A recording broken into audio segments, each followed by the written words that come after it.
12, I suffered from depression. I went through a lot of bullying. Then I went with anger issues, and then anxiety crept up on me when I was about 14 or 15. When I'm depressed, it's hard for me to do anything. Even getting out of bed in the morning is hard. Eating is hard. Even falling asleep when I'm exhausted is hard. Showering when I'm depressed is such a monumental act. So I know I struggle with depression and anxiety. Yeah, when I was 14, 10th grade, I did go through therapy. I had medication for my anxiety and depression. They were trying to prevent self-harm and everything because I did do it a few times. Started with street dance, break dancing, and then over the years, I started to branch off because I wanted to expand as a dancer. So I began studying ballet. I sing, I'm a songwriter, I'm a poet, and I also play the piano. I'm a film and animation major. Mental illness has impacted my creative process because even though it is my material and it's given me things to create with, it's also slowed me down. My mental illness always seems to want to chime in and make it more depressing. It's not socially accepted for an African American male to be into anime, rock music, the artsy type stuff. I was bullied for what I did. So it kind of triggered my depression because I felt like nobody wanted me.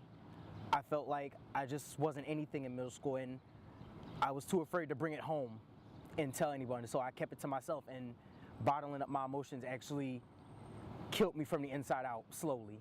My art has helped me cope with my depression by allowing me to feel my feelings, because I think that too often it's easy for us to hide from them and to ignore that they're there.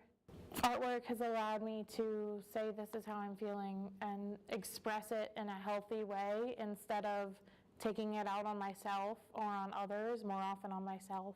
The dialogue that I have is my art. So I don't know, like I'm not a very good talker about my feelings. Like I'm not a very go to you and like express myself type of person in words.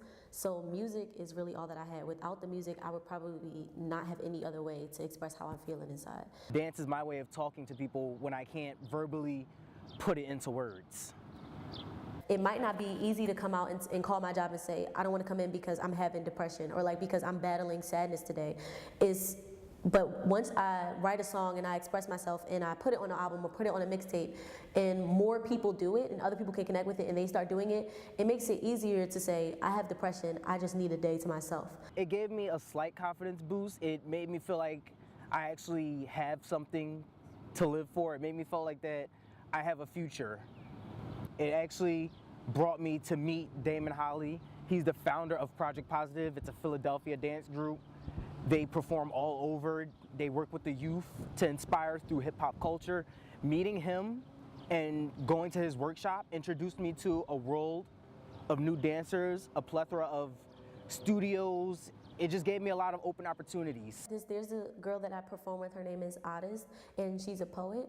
And I met her through we booked each other for each other's shows, and so like I was in her show, and then the month before that or after that she was in my show. So I was able to connect with her in a way on many bases that I can't connect with a lot of my other friends. So, and she's helped me because when she's struggling with something and she's going crazy or whatever like that, I can come to her even on an artistic level, like, hey, let's work on this song, let's write this poem, let's do this performance, and pour yourself out into that. You can meet someone else who battles with what you battle with, but also makes the type of art you make, and y'all can have a relationship. So the poem I performed for this interview is called Nina, and it was inspired by Nina Simone because she battled with mental illnesses, but she was also like a great artist, and like I really love her.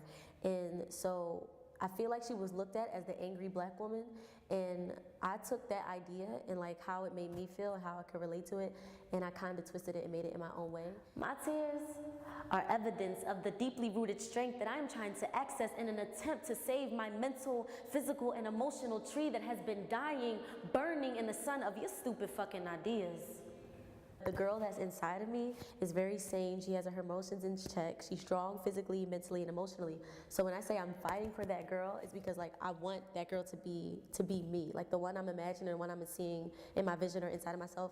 I'm fighting against depression. I'm fighting against anxiety. I'm fighting against school stress, family stress, money stress. I'm fighting against all these things, and I need that girl that's inside of me to stay there and to like come out and help me fight these things. So these things are attacking me, and the girl, I kind of refer to her as a tree, is like dying and like burning away, and I'm trying to fight all these things while keeping her around because I need her to like survive through all of the struggles. So dear you, your mistake is associating emotions with weakness instead of reactions and results, which is exactly what they are. Dear you who sees me as lazy, crazy, weak, erratic, dramatic, uncontrollable, stupid, fuck your idiotic ideas. Fuck your careful calculations. Fuck your demanding demeanor. Fuck you. I am beautiful. I am intelligent. I'm ambitious, I'm resilient, I'm a young woman, and I'm also a beautiful mess. So as I was writing it, I felt like I was bleeding. Like it felt like I like picked a scab and it was just bleeding all over the place, and it just was coming out and it was pouring out. And when I was done, I felt like within the poem I had found a person like that I could relate to. It was like almost like I had found a being that, like when I would perform it or when I would talk about it or as I was writing it, it was like the only thing like I could connect with. Like it was like that therapist. I say dance is my therapy. Dance is all I need to help myself feel better. If I'm ready to cry, I dance until I cry. If I'm angry, I dance out all my anger. If I just need to calm and have chill vibes, I just dance and just make myself happy. Dance is my therapist. Something that's important and like why making this is important, making this documentary specifically is important to me, is because if you have an art, no matter what it is and no matter how you express it or your process or whatever, and people don't like it, but it helps you cope, like keep doing it. Like don't stop doing it because other people tell you it's bad or because other people tell you shouldn't do it. If you're doing it and it heals you mentally, that's super important. So like don't stop doing it no matter what it is. Like don't let other people take away your therapy or take away what heals your heart and like makes you able to fight that big monster mental illness. Like keep doing it and don't ever stop.